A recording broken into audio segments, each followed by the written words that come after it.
Episode 261. Be stubborn on vision and flexible on details.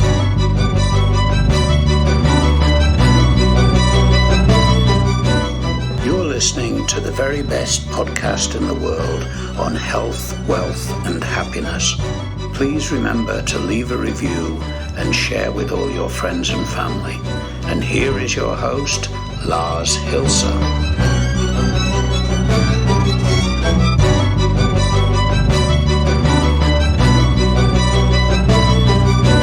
It is Monday, and it's hard to believe that we've been online for close to a year, which is the reason that I had to kind of deviate from the original plan and plan in a birthday episode, like a year in review, if you will. Perversely enough, this is one of the projects with the longest duration that I've ever been on a daily basis, at least, without, any major deviations from the original plan. And that's why I thought, I would start out this birthday week with this episode, really to reveal to you that the more you plan, the more you're going to be disappointed, or something along those lines. Before we get into the details, let's do our housekeeping, our daily housekeeping. Item number 1, sharing is caring. So, prevent the wallet rapists, my quote unquote colleagues, from giving you the same content at a premium price tag, because that's totally unnecessary.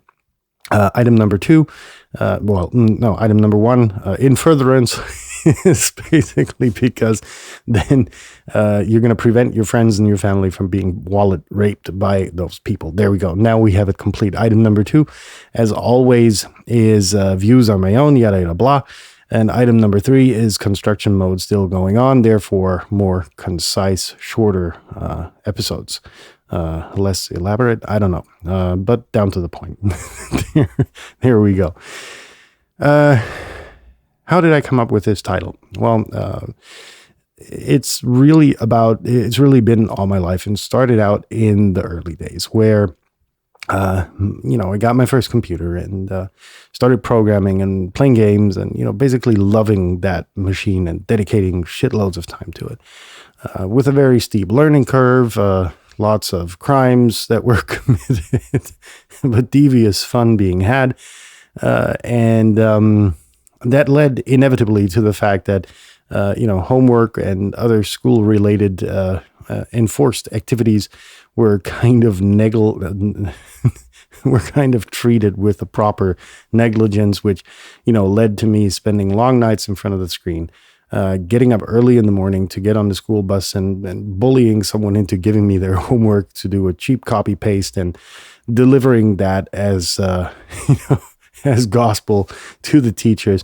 Thank God I was good at convincing people from a very, very early stage in my life. So that never presented a real problem to me.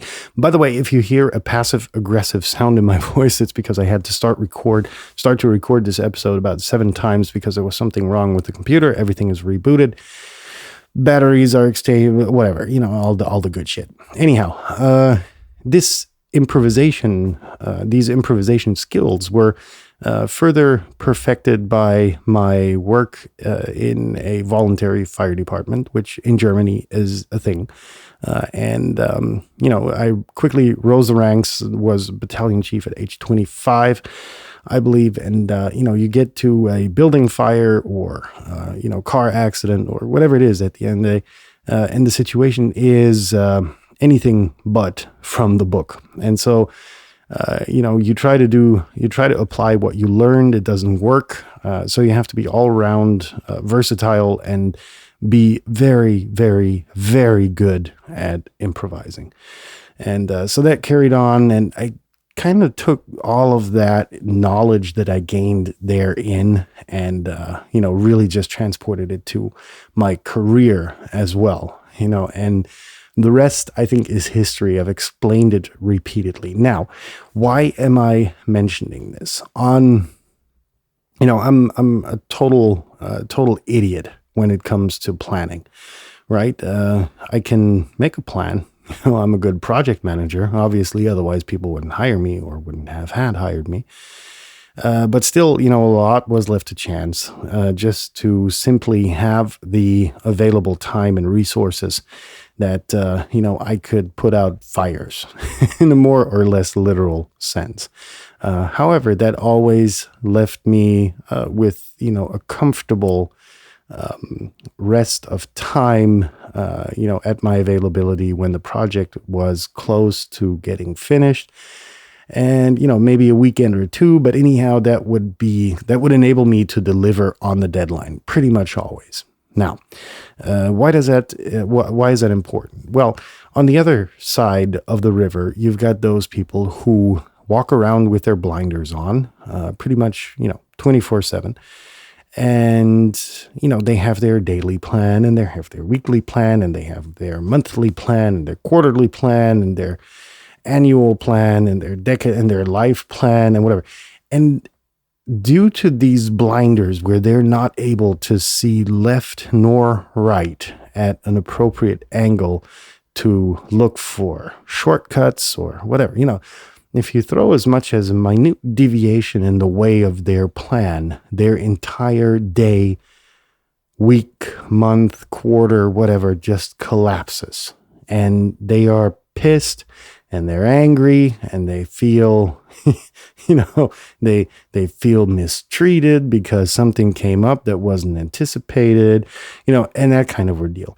But that is life, right? So the more you sink your teeth into trying to make a plan, right, that works 100%, the more you're going to be disappointed when life happens. That's kind of like what it boils down to. And that's why, I'm so glad. And I think, essentially I'm fucking happy with the situation as it is and with my mindset and with my way to work. Just simply because you can throw anything, pretty much anything at me, and I'll be able to deal with it. Whether or not it's appropriate or it's going to be 100% by the book, probably not, but it's going to get the job done, right? And it's about prioritization and doing so to a degree, and having learned to prioritize to a degree where you can just instinctively say, okay, fuck, this is not something I got to do today, right? This is not gonna, the house is not gonna rot away because I'm not gonna paint it today. It's got a year until it's gonna start to, that kind of ordeal, right?